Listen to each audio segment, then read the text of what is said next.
हम लगातार इस बात को कह रहे थे कि दरभंगा एम्स को रोकने की एक सुनियोजित साजिश वहाँ के एक स्थानीय सांसद और केंद्रीय स्वास्थ्य राज्य मंत्री ने सुनियोजित तरीके से मिथिलांचल का अपमान करने के लिए, मिथिला की लोगों की भावना का अपमान करने के लिए एम्स को रोकने की कवायद की थी। नमस्कार, आप लाइव सीरीज देख रहे हैं। आपके साथ मैं हूं वसीम खान।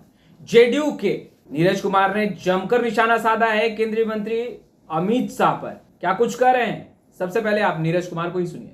प्रधानमंत्री कह रहे हैं एम्स खुल गया, सहकारिता मंत्री कह रहे हैं वहां गड्ढा एम्स नहीं बनेगा, उनके स्वास्थ्य मंत्री कह रहे हैं कि जो जमीन दी गई वो सही नहीं है, वहां के सांसद कह रहे हैं कि जहां सरकार देगी जमीन वही बनेगा।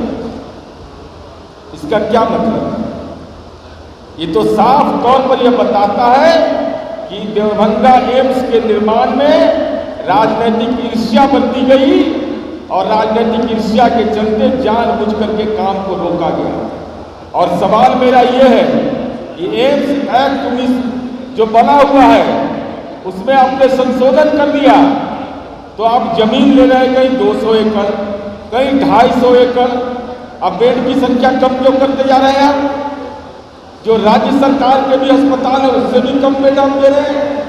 1170 बेड को अब बेड बढ़ाया जा रहा है 1670। DMCH मैंने दरभंगा में बनाने जा रहे हैं 760 बेड के, इतना तो मेरा पुराना ही था 1030 बेड का, और 2500 बेड बढ़ाया जा रहा है। अब अगला सवाल मेरा है भारतीय जनता पार्टी से कि भारतीय जनता पार्टी यह बताए, और खास करके वो खून पेशाब पैखाना जांच के डॉक्टर हैं doctor Sanjay Jaiswal, parliamentary standing committee के वो सदस्य हैं।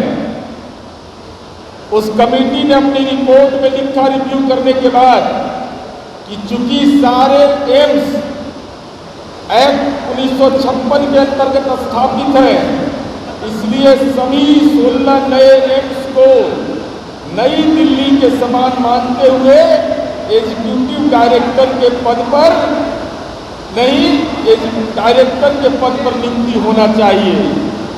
और इस पर केंद्र सरकार चुप्पी मार के बैठ गई। तो अलग अलग राष्ट्रीय संस्थानों के अलग अलग मानक क्यों? हम लगातार इस बात को कह रहे थे कि दरभंगा एम्स को रोकने की एक सुनियोजित साजिश वहाँ के एक स्थानीय सांसद और केंद्रीय स्वास्थ्य राज्य मंत्री ने सुनियोजित तरीके से मिथिलांचल का अपमान करने के लिए, मिथिला की लोगों की भावना का अपमान करने के लिए एम्स को रोकने की कवायद की थी। तो आपने सुना, नीरज कुमार को स्पष्ट रूप से कहते नजर आ रहे हैं कि केंद्रीय गृह मंत्री अमित शाह बोलते कुछ और हैं, उनके दल के नेता कुछ और बोलते हैं और बीजेपी की मानसिकता कुछ और है। कहीं ना कहीं दोहरा चरित्र बिहार को लेकर के बीजेपी के नेताओं का है, कथनी और करनी में अंतर है। खैर, इस वीडियो में इतना ही। आपका बहुत बहुत शुक्रिया।